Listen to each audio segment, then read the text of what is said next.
History is forged in moments of crisis. It is shaped by individuals who possess a vision that others cannot see. In the annals of military command, few names shine as brightly as Khalid ibn al-Walid. He was a man whose very presence on the battlefield could alter the course of a conflict. They called him the Saif Allah al-Maslul, the drawn sword of Allah. This was not a title given lightly. It was earned through blood, dust, and almost supernatural understanding of warfare. He was undefeated, a whirlwind of strategic brilliance who swept aside armies far larger and better equipped than his own. Today, on this date of September 7, 2025, we look back to a pivotal moment that cemented his legend forever. The Battle of Walaja, in 633 AD. The battle itself was more than just a clash of arms, it was a collision of ideologies, empires, futures. On one side stood the ancient, mighty Sassanid Persian Empire, a civilization that had endured for centuries, its power seemingly unshakable. On the other, the nascent Islamic Caliphate, a new force erupting from the Arabian Peninsula, fired by an unshakable faith and led by men like Khalid. Walaja was the crucible where these two worlds would meet in a brutal, decisive contest. It was here that Khalid would execute one of the most brilliant tactical maneuvers in military history. A move so audacious and perfectly timed that it continues to be studied by military strategists to this day. This is the story of that battle. We will journey back to the sun-scorched plains of what is now modern-day Iraq.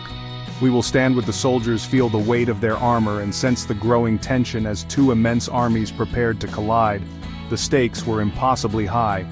For the Sassanians, it was about defending their ancestral lands and crushing a seemingly minor threat before it grew. For the Muslims, it was a test of faith and a fight for survival, a crucial step in their mission to spread their message beyond the confines of Arabia. The outcome of this single day would echo through the centuries, determining the fate of empires and reshaping the map of the world in ways no one could have possibly imagined. This is not just a tale of tactics and troop movements, though we will explore those in detail. It is a story of human drama, of leadership under extreme pressure, and of the sheer, indomitable will to win against overwhelming odds. We will delve into the mind of Khalid ibn al-Walid, a commander who saw the battlefield not as a chaotic mess of fighting, but as a chessboard upon which he could move his pieces with deadly precision. He understood his enemies' psychology, their strengths, and most importantly, their weaknesses. At Walaja, he would exploit those weaknesses with a ruthlessness and elegance that left his opponents utterly broken, both physically and morally. Join me as we uncover the genius of Khalid and the epic turning point that was the Battle of Walaja. Narrator, Vo. To understand the sheer magnitude of what happened at Walaja, narrator, Vo, we must first understand the world of the 7th century. Narrator, Vo. The Sassanid Empire was a titan. Narrator, Vo. It was one of the two great superpowers, narrator Vo, alongside the Byzantine Empire. Narrator Vo. For over 400 years, it had dominated a vast territory. Narrator, Vo, stretching from Mesopotamia, narrator Vo, to the borders of India. Narrator Vo. Its cities, like the grand capital of Ctesiphon, narrator Vo, were marvels of architecture, narrator Vo, and centers of culture and learning, narrator Vo. The Sassanians were the heirs to the ancient Persian legacy of Cyrus the Great, narrator Vo, and Darius, narrator Vo, a proud and sophisticated civilization, narrator Vo, with a deeply entrenched military tradition, narrator Vo, and a powerful, centralized state, narrator Vo. They were by any measure a force to be reckoned with, narrator Vo. Yet by the 630s this mighty empire was showing signs of strain, narrator Vo. A long and ruinously expensive war with their Byzantine rivals had just concluded, narrator Vo. This decades-long conflict had drained the treasury, narrator Vo. Devastated the western provinces, narrator Vo. And exhausted the Sasanian army, narrator Vo. More damaging still was the internal political turmoil, narrator Vo. A succession of weak rulers, narrator Vo. Court intrigues, narrator Vo. And assassinations had destabilized the throne, narrator Vo. Leaving the empire fractured and its leadership in disarray, narrator Vo. It was a giant but a wounded one, narrator Vo. The Sassanian state was teetering on a knife's edge, vulnerable in a way it had not been for generations, narrator Vo. It was into this power vacuum that a new force was about to stride. Narrator, Vo. From the south, out of the deserts of Arabia, came the armies of the Rashidun Caliphate. Narrator, Vo. Just a few years earlier, the Prophet Muhammad had united the disparate tribes of the Arabian Peninsula under the banner of Islam. Narrator, Vo. After his death in 632 AD, his successors, the Caliphs, embarked on a mission to carry this new faith to the world. Narrator, Vo. This was not merely a tribal migration. Narrator, Vo. It was an organized narrator, Vo. Disciplined narrator, Vo. And ideologically motivated expansion. Narrator, Vo. The early Muslim armies were small compared to their imperial rivals. Narrator, Vo. But they possessed advantages that could not be measured in numbers alone. Narrator, Vo. They were hardy, narrator, Vo, accustomed to harsh conditions, narrator, Vo, and unified by a powerful sense of purpose and belief. Narrator, Vo. The collision was inevitable. Narrator, Vo. The fertile lands of Mesopotamia, known in Arabic as the Sawad, were the breadbasket of the Sasanian Empire, narrator, Vo, and a natural target for the expanding caliphate.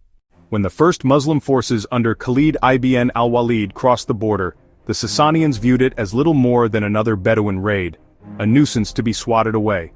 They fundamentally underestimated their new enemy. They saw ragged desert warriors, not the disciplined heart of a burgeoning empire. They saw a tribal chieftain, not one of history's greatest military minds. This miscalculation would prove to be a fatal error, setting the stage for a confrontation that would not just challenge Sassanian authority, but threaten its very existence. The two armies that gathered on the plains of Walaja were a study in contrast, a perfect reflection of the empires they represented. The Sasanian Persian army was a formidable, professional fighting force, the product of centuries of organized state warfare. At its core was a heavy cavalry contingent, the famed Savaran, knights clad in intricate chainmail. They were armed with lances, swords, bows. They were the elite, the hammer of the Sassanian military machine. Supporting them were vast levies of infantry, and, most terrifyingly, a contingent of war elephants. These living siege engines were a psychological weapon, designed to smash through enemy lines and sow terror and confusion. Leading this grand imperial host was Andarzaghar, a veteran Persian general. He was a product of the Sassanian military establishment, confident in the tried-and-true tactics that had served the empire for generations. He commanded a numerically superior force, likely numbering over 30,000 men. With him were survivors from a previous battle against Khalid, men who had witnessed the ferocity of the Muslim charge firsthand. Facing this behemoth was the army of the Rashidun Caliphate, commanded by Khalid ibn al-Walid. His force was significantly smaller, probably no more than 15,000 men. These were the lions of the desert. They were not a professional, state-funded army in the Sassanian sense. They were a mix of veteran companions of the Prophet, newly converted Bedouin tribesmen, all united by their shared faith. Their equipment was simple: a sword, a spear, a bow, a light leather, or mail shirt. Their primary strength was their mobility. Khalid himself was the army's greatest asset. He had been a brilliant commander for the Quraysh of Mecca before his conversion to Islam, fighting against the Muslims.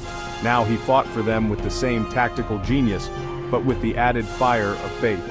He understood the strengths and weaknesses of his men perfectly. He knew they could not win a simple war of attrition against the heavily armored Sassanians.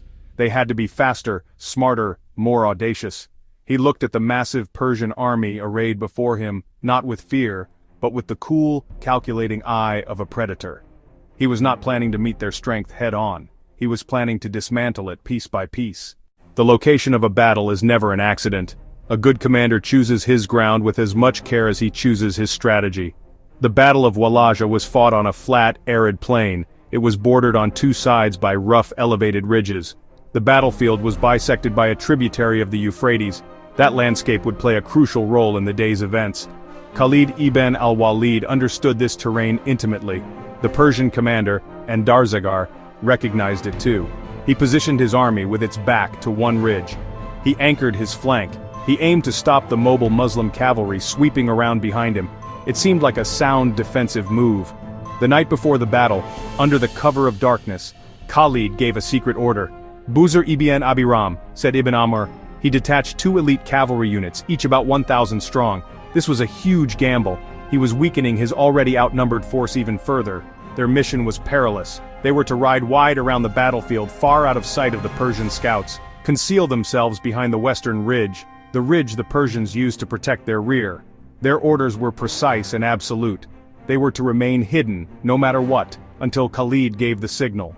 The signal would be the height of the battle, the moment when both armies were fully engaged, and the Persians were most confident of their victory. Then and only then were they to charge out from behind the ridge and smash into the Persian rear. It was an all-or-nothing gambit that relied on perfect timing and iron discipline.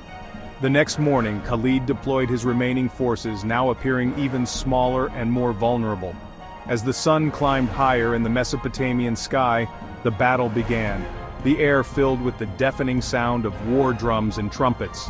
On the Persian side, the great war elephants lumbered forward. They were adorned with armor. They carried armed men in howdahs. Behind them, a vast sea of Sassanian infantry advanced, a disciplined, glittering mass of shields and spears. The ground trembled under their advance, and Arzagar initiated the attack, just as Khalid had predicted.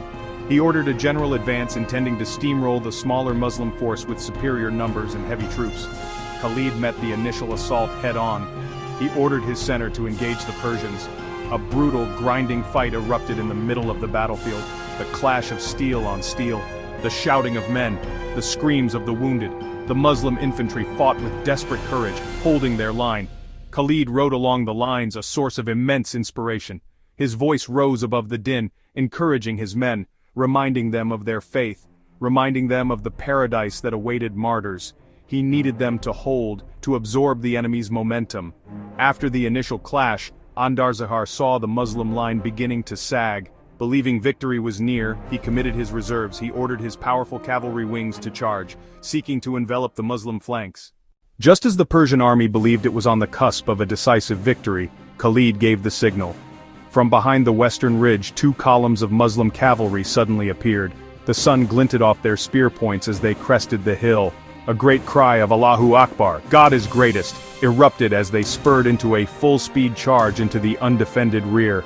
The Persians turned to see a nightmare unfolding behind them. Shock and panic rippled through the Sassanian ranks. They were being attacked from the front, and now impossibly from the rear. Khalid ordered his flanks to turn. The feigned retreat flanks slammed into the exposed sides. The Muslim center, which had been yielding all day, suddenly found new strength. With a mighty roar, they stopped retreating and launched a ferocious counterattack. In minutes, the hunters became the hunted. The Sassanian army was completely surrounded. The double envelopment was complete. The plains of Walaja fell silent as dusk settled over the carnage. The scale of the Sassanian defeat was staggering. After Walaja, Khalid ibn al-Walid's reputation soared to legendary heights. He was seen as more than just a great general. He was seen as an instrument of divine will, the living embodiment of his title, the Sword of Allah. Military academies to this day study the battle as a textbook example. The Battle of Walaja remains a pivotal moment that changed the course of history. And at the center of it all was one man, Khalid ibn al-Walid. The legend of the Sword of Allah was forged in the heat of battle, and it continues to inspire awe and study more than a millennium later.